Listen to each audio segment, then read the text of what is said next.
কলকাতা থেকে সম্প্রচারিত আজকের সকালের গুরুত্বপূর্ণ বিশেষ বিশেষ খবরগুলি হলো: সন্দেশখালী ঘটনার তদন্তে সিবিআই আধিকারিকরা কাল আকঞ্জিপাড়ায় শেখ শাহজাহানের বাড়িতে তল্লাশি চালিয়ে বেশ কিছু নথিপত্র উদ্ধার করেছে। ইডি আধিকারিকদের উপর 5 জানুয়ারি হামলার ঘটনা জড়িত সন্দেহে আটক করা হয়েছে 2 জনকে। এদিকে সন্দেশখালীর আবহে তৃণমূল কংগ্রেস নেত্রী মঙ্গলবার উত্তর 24 পরগনা যাচ্ছেন। এদিকে কলকাতা হাইকোর্টে 10ই মার্চ সন্দেশখালীতে বিরোধী দল নেতার সভার অনুমতি দিয়েছে। অপরদিকে কাল আন্তর্জাতিক নারী দিবস হয়েছে। নানা অনুষ্ঠানে দিনটি পালিত হয়েছে। নারী দিবসে কেন্দ্র রান্নার গ্যাসের দাম 100 টাকা কমিয়েছে। এদিকে সারা দেশের সঙ্গে এ রাজ্যেও কাল ধর্মীয় উৎসব উদ্দীপনায় মহাশিবরাত্রি পালিত হয়েছে। এবারে শুনেন বিস্তারিত আলোচনা। রেশন দুর্নীতিকাণ্ডের তদন্তে সন্দেশখালীর সরবেড়িয়ায় ইডি আধিকারিকদের আক্রান্ত হওয়ার ঘটনার তদন্তে সিবিআই কাল আকঞ্জিপাড়া শাহজাহানের বাড়িতে সকাল থেকে সন্ধ্যা পর্যন্ত তল্লাশি চালায়। সেখান থেকে বেশ কিছু নথিপত্র তারা সংগ্রহ করে বলে জানা গেছে। এরপর সেগুলো নিয়ে সিবিআই আধিকারিকরা নেজার থানায় যান। তারপর কলকাতা যাওয়ার পথে সিবিআইয়ের তদন্তকারী ও ফরেন্সিক বিশেষজ্ঞরা মিনাখান থানাতেও যান। সেখানে 5 জানুয়ারি ইডির দুটিও সংবাদ মাধ্যমের যে একটি গাড়ি ভাঙচুর করা হয়েছিল সেগুলি রাখা আছে। ফরেন্সিক দল সেই গাড়িগুলি পরীক্ষা নিরীক্ষা ও নমুনা সংগ্রহ করে। এদিকে তথ্য প্রমাণ সংগ্রহের পাশাপাশি বিভিন্ন গ্রামে ঘুরে একাধিক ব্যক্তিকে জিজ্ঞাসাবাদ করা হয়। সিবিআই দলের সঙ্গে ছিল ফরেন্সিক বিশেষজ্ঞদের দলও।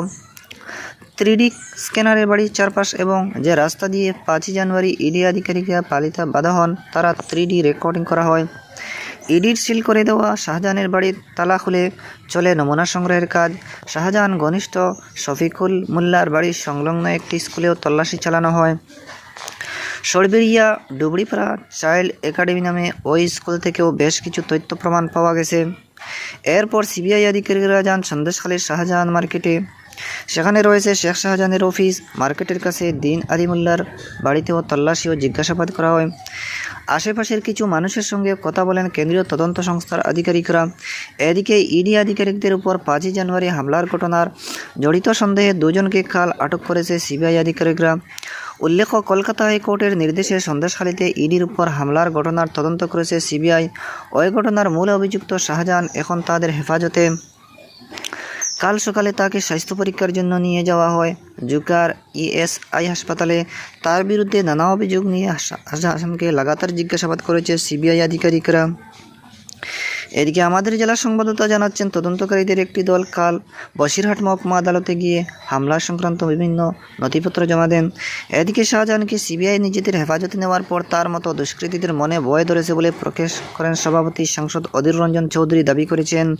সাংবাদিকদের তিনি কাল বলেন, শাহজাহান ধরা পড়ার পর মুখ্যমন্ত্রী নানা কৌশলে কথা বলেছেন।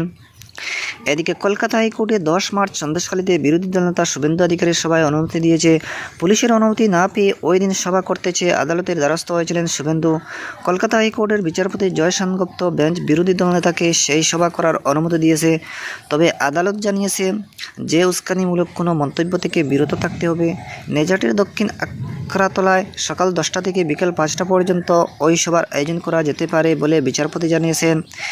এদিকে বকেয়া মহার্ঘ ভাতাসহ বিভিন্ন দাবিতে রাজ্য সরকারি কর্মচারীদের সংগঠন সরকারি কর্মচারী পরিষদ আগামী 15ই মার্চ নবান্নের সামনে যে অবস্থান বিক্ষোভের জন্য যে আবেদন জানিয়েছিল, পুলিশ তার অনুমোদন দেয়নি। প্রশাসনিক সূত্রে জানা গিয়েছে এর প্রেক্ষিতে তারা কলকাতা হাইকোর্টের দ্বারস্থ হবে। এদিকে রাজ্য সরকার রাজ্য পুলিশের গাড়ি চালকদের পদোন্নতির সঙ্গে তাদের বেতন বৃদ্ধির সিদ্ধান্ত নিয়েছে। গতকাল স্বরাষ্ট্র দপ্তর থেকে এই সংক্রান্ত নির্দেশিকা জারি করা হয়েছে। এর ফলে 430 জন গাড়ি চালক অ্যাসিস্ট্যান্ট সাব ইন্সপেক্টর পদে উন্নীত হবেন বলে নবান্ন সূত্রে জানা গেছে। এদিকে লোকসভা নির্বাচনে প্রার্থী বাছাইয়ের ক্ষেত্রে নতুন মুখের সন্ধানে তৃণমূল কংগ্রেস বিশেষ উদ্যোগ নিয়েছে। এই জন্য রাজ্য কার্যালয়ে তৃণমূল ভবনে বসানো হয়েছে ড্রপবক্স। সেখানে জমা পড়া সমস্ত আবেদন আগামীকালের মধ্যে অর্থাৎ আজের মধ্যে পরীক্ষা করে দেখা হবে। দলীয় সূত্রে জানা গিয়েছে এখনও পর্যন্ত 96টি আবেদনপত্র জমা পড়েছে। এদিকে আগামী রবিবার ব্রিগেডে তৃণমূল কংগ্রেসের প্রস্তাবিত জনগর্জন সভার মঞ্চ থেকে দলনেত্রী মুখ্যমন্ত্রী মমতা ব্যানার্জি 42টি লোকসভা কেন্দ্রে দলীয় প্রার্থীদের নামের তালিকা ঘোষণা করতে পারেন বলে মনে করা হচ্ছে। এদিকে জনসাধারণকে তাদের লোকসভা কেন্দ্রের বিশদ তথ্য এবং সেই এলাকায় চালু থাকা বিভিন্ন কেন্দ্রীয় সরকারি প্রকল্প ও উন্নয়ন সম্পর্কে অবহিত করতে আকাশবাণী কলকাতার সংবাদ বিভাগ শুরু করেছে বিশেষ অনুষ্ঠান ভারত বিকাশ ডায়েরি। প্রতিদিন রাত 8:50 গীতাঞ্জলি প্রচার তরঙ্গে শুনুন 10 মিনিটের এই অনুষ্ঠান। আমাদের সোশ্যাল মিডিয়াতে অনুষ্ঠানটি সরাসরি শোনা যাচ্ছে। কালকের প্রতিবেদনে থাকছে কৃষ্ণনগর দমদম লোকসভা কেন্দ্র প্রথমবারের ভোটদাতা চাপড়া মহাবিদ্যালয়ের ছাত্রী সোনিয়া বিশ্বাস জানালেন। এদিকে কাল আন্তর্জাতিক নারী দিবস হয়েছে। নানা কর্মসূচির মধ্য দিয়ে দিনটি পালন করবে সরকারি অসরকারি বিভিন্ন সংগঠন। মুখ্যমন্ত্রী মমতা ব্যানার্জি রাজ্যবাসীকে নারী দিবসের শুভেচ্ছা জানিয়েছেন। এদিকে দক্ষিণ 24 পরগনার বাসন্তীর শিবগঞ্জে চম্পা মহিলা সোসাইটি ও বাসন্তী মহিলা কোঅপারেটিভ ক্রেডিট সোসাইটির যৌথ উদ্যোগে পালিত হয় আন্তর্জাতিক নারী দিবস। এর অঙ্গ হিসেবে ছিল 500 জন মাকে নিয়ে মিছিল, তাদের স্বাস্থ্য পরীক্ষা, স্বনির্ভরতা ও ক্ষমতায়নের লক্ষ্যে আলোচনা এবং সাংস্কৃতিক অনুষ্ঠান। জীবন সংগ্রামের সফল সুন্দরবনের এমন 15 জন গ্রামীণ মহিলাদের সংবর্ধনা দেওয়া হয়। এদিকে আন্তর্জাতিক নারী দিবসে কাল কেন্দ্র রান্নার গ্যাসের দাম এক ধাক্কায় 100 টাকা কমিয়েছে।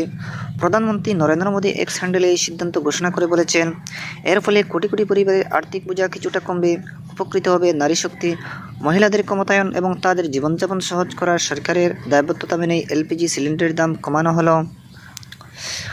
উল্লেখ্য, গতকালই কেন্দ্রীয় মন্ত্রিসভা প্রধানমন্ত্রী উজ্জ্বলা যোজনার দরিদ্র পরিবারগুলিকে 300 টাকা করে ভর্তুকি 2025-এর 31 মার্চ পর্যন্ত দিয়ে যাওয়ার প্রস্তাব অনুমোদন করে। এদিকে বিরোধীরা ভোটের আগেই গ্যাসের দাম কমানোর সিদ্ধান্তের সমালোচনা করেছে। তৃণমূল কংগ্রেস নেতা শান্তনু সেন বলেছেন, নির্বাচনের দিকে তাকে এই সিদ্ধান্ত, ভোট চলে গেলে আবার গ্যাসের দাম বাড়ানো হবে।